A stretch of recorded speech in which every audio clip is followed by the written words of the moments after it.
Yeah, let's start with the Edmonton Oilers. Huge trade rumor. The New York Rangers have just utterly collapsed. They've lost 16 of 21. I'm surprised at this point they've not fired the coach, Peter Laviolette. The Rangers have already made a couple of trades, including their captain, Jacob Trouba, who was dealt to the Ducks. They are shopping their star defenseman, Aaron Fox, along with other people, to Edmonton in what would be a blockbuster trade.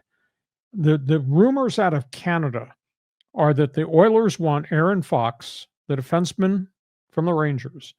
They would give up the expiring contract of Evander Kane, the expiring contract of Jeff Skinner, a number one draft pick, and also a number one pick that they got a year ago, Matthew Savoy, bright light young star. He's got his whole future ahead of him.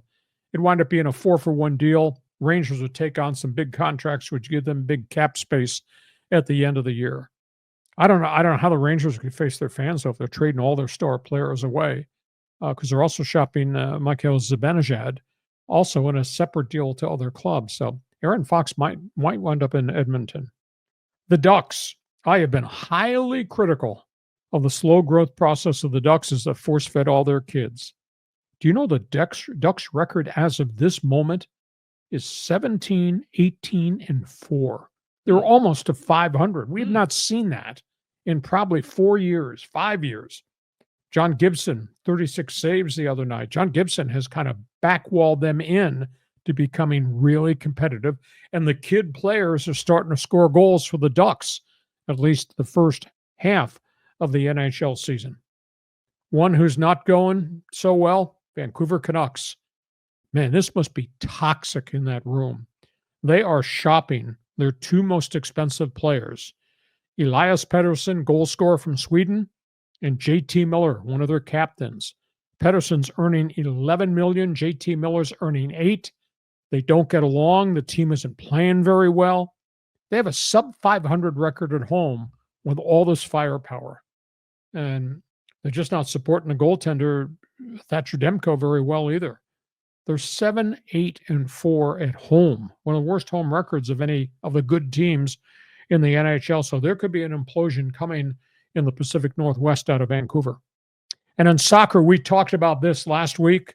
The free agent window, transfer window in the English Premier League is opened.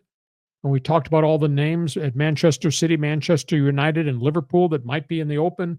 They could be signing contracts for delivery this June. Mo Salah, the big goal scorer, record-setting goal scorer, Liverpool, announced on Sunday, I am leaving at the end of my contract at the end of this spring season. He's going on the open market. I don't know if he's going to Spain, whether he's going to Italy. He is leaving Liverpool, that sends shockwaves because he's so popular and he's done so well. So those are names in the news, late-breaking stories there. John, you don't do a better job on this podcast. You might get traded too.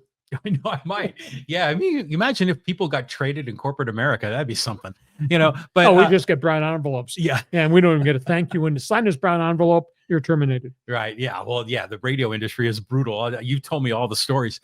I just looked it up. The Rangers are at the bottom of the Metropolitan Division of the NHL. So if you're a Rangers fan in New York, you don't like trading your veterans, but if you're going to open up all that cap space at the end of the year, maybe a Ranger fan could buy off on something like that. I don't know, but these are good players. Now, granted, they're not scoring goals, and they're not keeping a puck out of the net.